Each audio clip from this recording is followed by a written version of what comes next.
So the three issues that we came up with were time, money, and access. So time being the provider time, the patient time. In other words, there's not enough time to deal with prevention, which also is sort of an issue with money. So we manage to pay for the crisis, but we don't actually pay for prevention. So we think we need a new P for P. Yeah. Pay for prevention, not pay for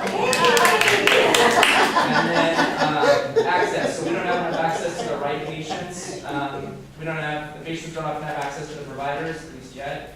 And then access to therapy can be an issue. And then the other thing that we talked about in access is, do we ask the right questions? Do we know how to ask the right questions? And how do we ensure patients have tools for success?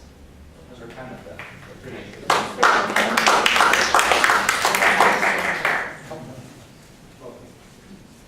Hey, we had some similar issues.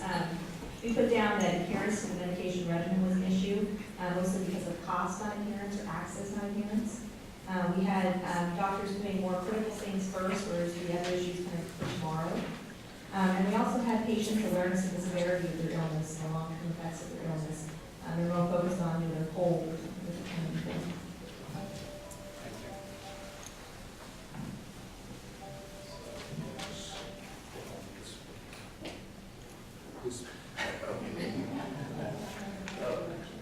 Well, we weren't too intellectual about this, although we said the challenges are, number one, getting the patient to the doctor or the provider. Number two is getting the provider to act when they come. And number three is the compliance issue on both sides. Compliance on the part of the patient and compliance from the provider and appropriate, diligent follow-up. So I kind of like what Dr. DeMaria, and would hope that we could all team up on a campaign because this is a cultural change. You know, we docs have been in the rescue business historically, and we're now taking the responsibility on, as we should, the preventative side, which is somewhat new, not brand new for us, but somewhat new, and it's new for society on how they view us as being. And we have so many more tools now than we had a generation ago to be effective on the preventative side.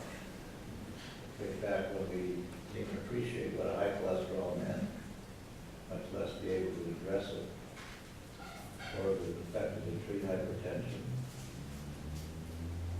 or to optimally manage diabetes. So a lot of things have happened and changed that allow us now to be effective, whereas before we weren't so effective, and when you're not so effective, you kind of get discouraged doing it. Okay. Thank you.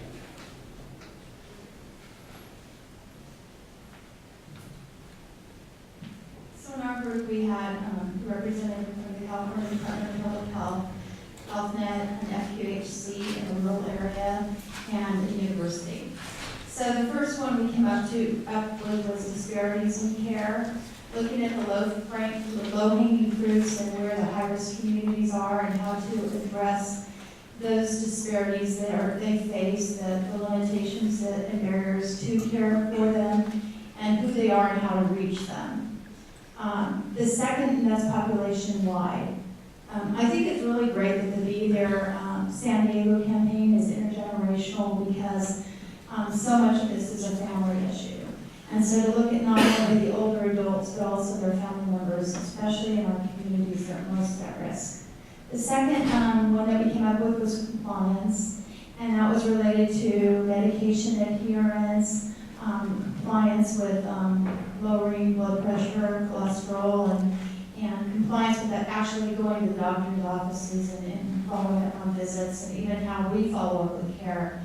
And with that came capacity related to provider capacity, and also to just medical capacity in terms of navigation, especially for our at-risk communities. How do you navigate, first of all, the health insurance that you get or don't have, the FQHC system? How do you navigate healthcare once you're a patient, both within primary care and within the hospitals? And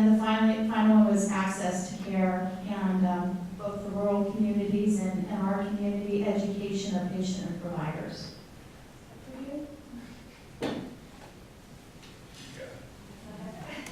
I think a lot of what we came up with echoes what people have said. I think one of the topics that we came up with was provider access, whether it be like getting into the provider or, needing to change providers frequently due to changing jobs, changing health plans, et cetera. I do reinvent the wheel every time you get a new doctor every couple of years. And also we have pediatrician with us, so taking it back to the step of teaching children to eat healthy, you have to start at the beginning. And I don't know if you want to add to that at all, there's some big things like that. But, how do when children come in, and what sort of eating habits do the parents have?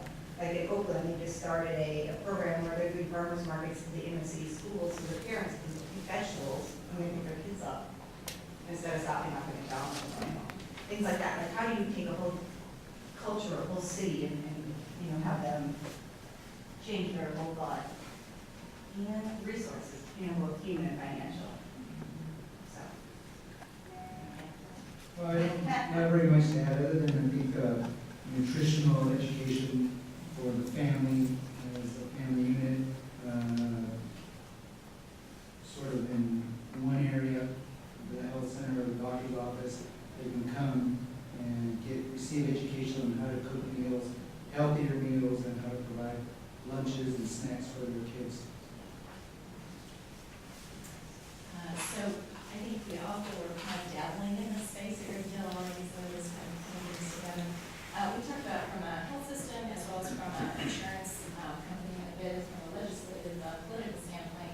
So the three areas that we felt there's opportunity for organization was around really having a unique way of tracking who our patients are. As a hospital system, we tend not to know about them prior to their emergency room or something that triggers that. So working more collaborative with the health insurers, our medical groups, et cetera, within our own health systems, let alone across the board.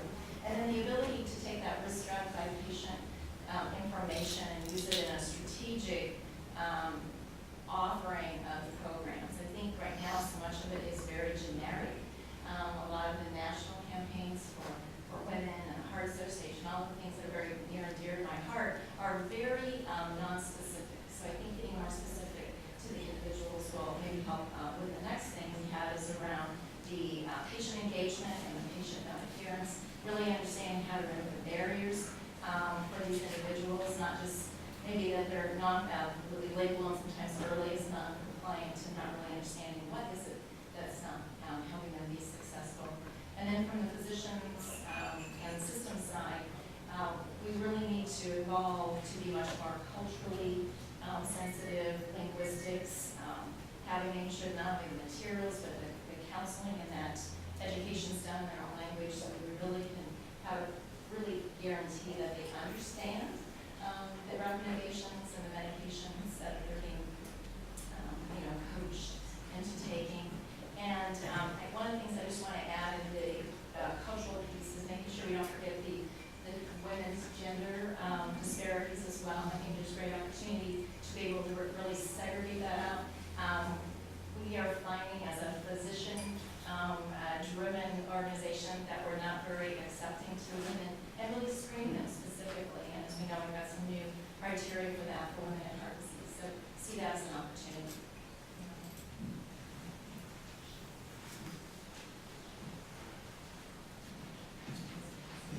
Our table appears to be a table of low income population. And so we have agreed on these three major challenges. First being the cultural barrier. Many of the patients in the Sacramento area come from minority groups with cultural interests that are quite at variance from middle class American culture, particularly in the area of chronic disease. And in some cultures, the concept doesn't exist. The disease can be chronic. It's either there or it's not there, and it doesn't smolder along. So that's that barrier that needs to be overcome. Other cultures don't accept the fact that man can change what's going on, but only the supreme being can change what's going on in their health. So there are a lot of major, profound, deeply rooted cultural barriers that have to be addressed. Second is the fact that patients don't have access to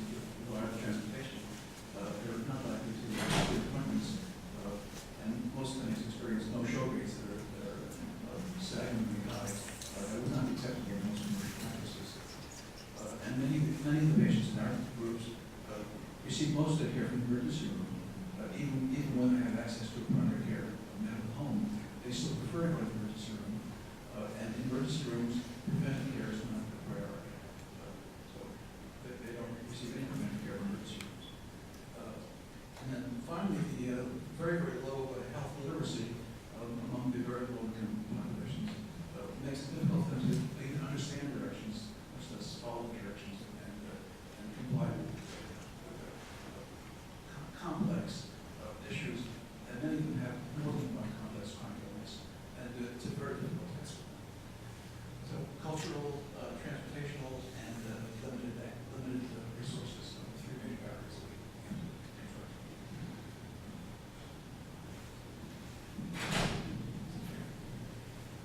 So I guess building up really on the themes that we've already been talking about, our group had sort of similar comments. It's interesting now towards the end and hearing them.